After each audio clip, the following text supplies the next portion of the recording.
Bonjour, alors nous voici dans le premier épisode de Santé, donc sur le premier agrès, comme vous voyez, le rameur. Donc celui-ci est un rameur avec comme résistance des vérins. Et nous verrons, je montrerai l'exemple pour un autre type de rameur qui peut se trouver dans certaines villes qui n'ont aucune résistance. Et donc vous imaginez bien que sans résistance, ce n'est pas très efficace. Mais il y a des moyens pour ajouter de la résistance, et donc c'est ce que nous allons voir tout de suite. Les vérins modifient la gestuelle du rameur, réduisent l'utilisation des jambes et ajoutent une poussée, ce qui est bien dans un sens pour le haut du corps, alternance de poussée et tirage, mais empêche d'accélérer et donc d'augmenter l'intensité. Mettre des élastiques permet de faire revenir automatiquement l'appareil en position de départ et donc de pouvoir accélérer la phase de tirage, et ça oblige à céder un peu plus des jambes.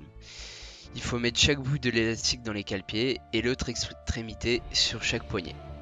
On voit nettement que le geste est plus fluide et ressemble un peu plus à un vrai rameur. Pour la posture, envoyez un maximum les fesses en arrière, se redresser et garder les épaules légèrement en arrière.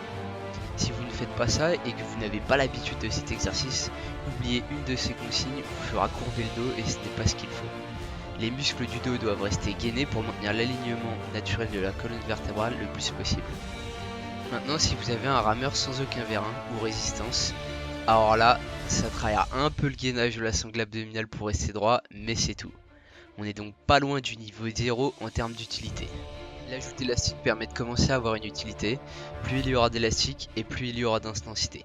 Si les cale-pieds paraissent un peu tranchants, n'hésitez pas à mettre un peu de carton pour éviter que ça tranche les élastiques, tout simplement. Maintenant, passons aux exercices que nous pouvons faire en plus du rameur pour travailler d'autres groupes musculaires. Vous pouvez faire des burpees pour le côté cardio, sur le siège ou au sol en fonction de votre niveau. On descend bien avec les jambes, on vient toucher le siège ou le sol avec la poitrine pour avoir une bonne amplitude, et on enchaîne pour ne pas être enchaîné avec sa santé.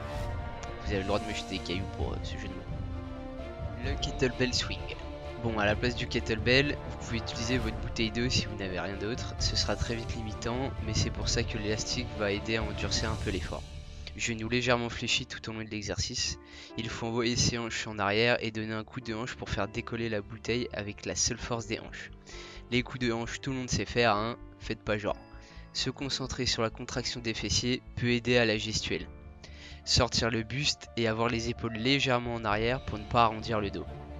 Les bras n'ont aucune incidence sur le mouvement, ils sont juste là pour tenir le poids, tout vient de la puissance des hanches. Ce qu'il y a de bien avec cet agrès, c'est qu'il y a plusieurs hauteurs et qu'il y a donc plusieurs possibilités pour les pompes en fonction de votre niveau. Plus vous vous rapprochez de la verticale, plus ce sera facile, donc à vous de gérer. Quelques consignes à respecter pour les pompes: ne pas avoir les coudes à hauteur des épaules, lever très légèrement la tête pour gainer les cervicales et éviter d'avoir la tête qui tombe, et enfin, aligner la tête, les épaules, les hanches et les genoux pour avoir une belle posture. L'important quand on fait du sport, c'est d'avoir la classe. Si vous avez la classe, vous avez une belle posture et donc vous protégez votre corps. Pour l'exercice de la marche, par respect, essayez d'avoir le dessous de vos chaussures pas trop sales. Exercice avec une grande amplitude et qui demande de la force dans vos jambes, donc pas besoin d'aller vite et tout doit être sous contrôle, la montée comme la descente.